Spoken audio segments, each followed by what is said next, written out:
Estudar não precisa ser tão sofrido assim e você consegue. Eu vou fazer muitas analogias aqui, preste atenção em cada detalhe, é muita coisa conectada, é teoria que eu li em livro, é coisa que eu aprendi com a vida, né? Coisa que eu vi de especialistas aí em saúde mental, em hackzinho para o cérebro, para produtividade, para motivação, para disciplina. Presta atenção, vai te ajudar muito esse vídeo aqui. Fala aí, aqui é o Guidion com mais um vídeo para você, seja muito bem-vindo ou bem-vindo de volta ao meu canal. E hoje eu vou falar o seguinte, eu tava ontem no aniversário da minha priminha Helena, aniversário de 1 ano, e eu percebi que eu bebi bastante água entre os copinhos de refri que eu tomava.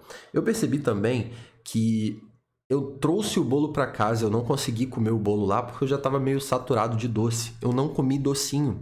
Comi meus salgadinhos lá, normal, né? Festa de criança, você sabe como é que é. Mas comi bem menos mesmo do que costumo comer, do que aguentaria comer antes. E por que que eu não consegui comer agora? Vou contar uma jornada para você aqui.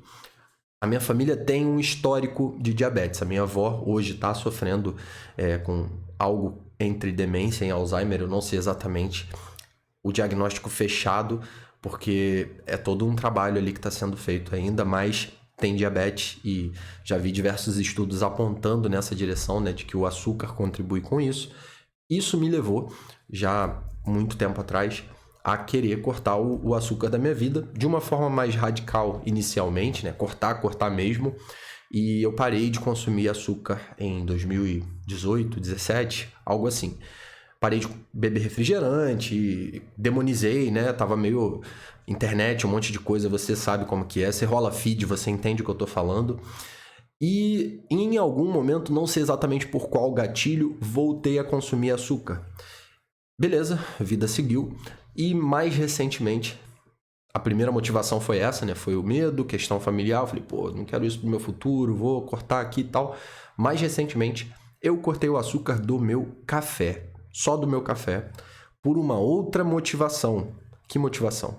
Eu queria me ressensibilizar. Por quê? E aqui a gente começa a conectar com a dificuldade que você pode estar sentindo para se concentrar nos estudos, para levar uma rotina à frente e que pode ser resolvida talvez muito mais facilmente do que você acredita. Isso porque a gente pode usar uma ferramenta poderosíssima chamada hábito angular. Eu aprendi essa técnica no livro Poder do Hábito e isso é nada mais nada menos do que uma coisinha que você mexe na sua vida que causa um efeito dominó e afeta várias outras coisas.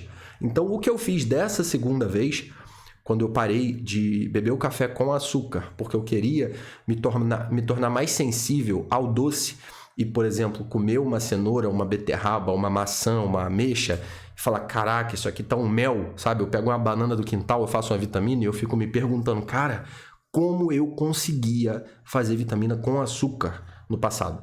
Eu não quero ser o terrorista do açúcar aqui e tal, eu tô te contando um contexto para você entender por que que eu cortei da primeira vez e foi radical e tal, e acabou depois de um tempo não dando certo, né, que quando eu saí da dieta eu acabei voltando a beber refri e comer açúcar, mas confesso que mesmo tendo voltado, voltei muito menos, sabe? Porque eu tava com a tolerância diferente já. Então, se eu botava 2 colheres de açúcar no café antes de ter parado, quando eu voltei, que eu achava que eu estava colocando muito, era 1 colher. Então, foi muito mais fácil de parar dessa segunda vez, porque eu já sabia o caminho, né? Reduz de 1 para meia, de meia para nenhuma, troco o café, talvez, pego um mais suave, enfim. Não estou falando de café aqui, quero que você entenda. É uma metáfora, é uma analogia, vai servir para outras coisas. Presta atenção, você vai ver onde eu vou chegar. Então, dessa segunda vez, eu ataquei o açúcar e ele foi um hábito angular. Por quê? Eu diminuí o meu apetite por doce, não só na questão da vontade, que também diminuiu. Eu ainda sinto vontade, eu gosto muito de doce. Cara, se tu me der uma caixa de bombom, pô, eu comi igual pipoca. Hoje eu não consigo mais. Teve uma vitória pequena que eu não tô lembrando, eu não tava lembrando aqui, nas últimas semanas, isso foi recente, de eu comprar uma barra de chocolate e eu comer um pouquinho de noite, um pouquinho de manhã no outro dia e um pouquinho quando eu cheguei do trabalho à noite. Isso pra mim foi uma vitória gigantesca, porque uma barra de chocolate pra mim era um ato, não era um processo. Eu abria, comia, acabou. Então, eu ter conseguido fazer ela render, digamos assim, né? Tipo, foi uma vitória, assim. Eu percebo que eu tô bem mais sensível ao doce, assim, já fico satisfeito, né? Bem mais rápido. E isso, no longo prazo, vai me trazer diversos ganhos. E eu só mexi no café. eu só tirei o açúcar do meu café. Foi isso que eu fiz. O resto veio naturalmente sem esforço algum. E é sobre isso o vídeo de hoje. É como tornar algo que hoje para você é difícil, tornar sem esforço, tornar fácil, sabe? Tá faltando algum hábito angular. Estudo, por exemplo. O que pode estar impedindo que você consiga se concentrar por tempo suficiente para ficar durante uma sessão de estudos ali? Pode ser a hiperestimulação. Você pode estar inundado de dopamina aí. Pode ser rolar feed, pode ser alimentação, talvez, porque a gente pensa que não, está tudo conectado. Corpo e mente é uma coisa só. Então, se o seu cérebro está exposto a muitos estímulos e o seu corpo também está, você reduzindo de um, você vai equilibrando o outro. Então, talvez o estímulo mental, quando você reduz, ele reduz também o teu apetite do estímulo físico, da parte química mesmo, do açúcar, da gordura, enfim. Tá tudo conectado, isso é importante. Eu percebi que eu comecei a ler, eu falei disso lá no Instagram, né? Que eu sempre tive essa vontade, mas eu sempre faço leituras pontuais. O hábito de, acabou o que eu vou ler agora? E emendar um livro no outro e tal, eu não tinha, tô cultivando, tô querendo criar isso agora. Acho importante para mim, para todo mundo, na verdade, né?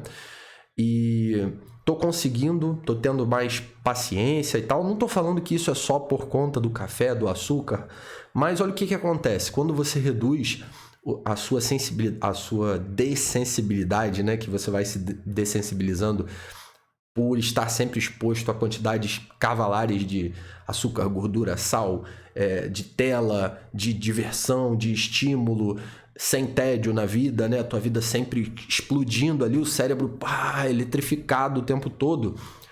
Você vai reduzindo isso em todos os aspectos e são coisas angulares na nossa vida, porque estar com a sensibilidade adequada ali, equilibrada, te permite fazer coisas chatas. Porque começar a ler é chato. Depois vai ficar divertido porque tu já tá com um nível aqui tão reguladinho que, aquilo ali já é um prazer suficiente para continuar te alimentando. Mas trabalhar, por exemplo, às vezes você não quer, às vezes você queria jogar. Eu, tô falando de mim aqui. Às vezes eu queria, botar o volante ali, botar atrás da câmera aí o volante. A televisãozinha que eu botei ali, cara, eu venho pra cá e falo, cara, eu quero jogar. Só que se você está regulado, você entende, você compreende o contexto e você consegue fazer o negócio acontecer na hora que tem que ser feito. Isso serve para o estudo. Então você vai identificar qual é o seu café sem açúcar. Porque talvez não seja o café sem açúcar. O seu gargalo pode ser o celular, o seu gargalo pode ser um jogo, pode ser filme, pode ser livro até, né? Vai que você é um leitor e gosta muito de ler e faz isso com muita frequência e isso te atrapalha nos estudos. Pode ser um monte de coisa, mas identifique o seu café. E quando você descobrir qual é, corta o açúcar.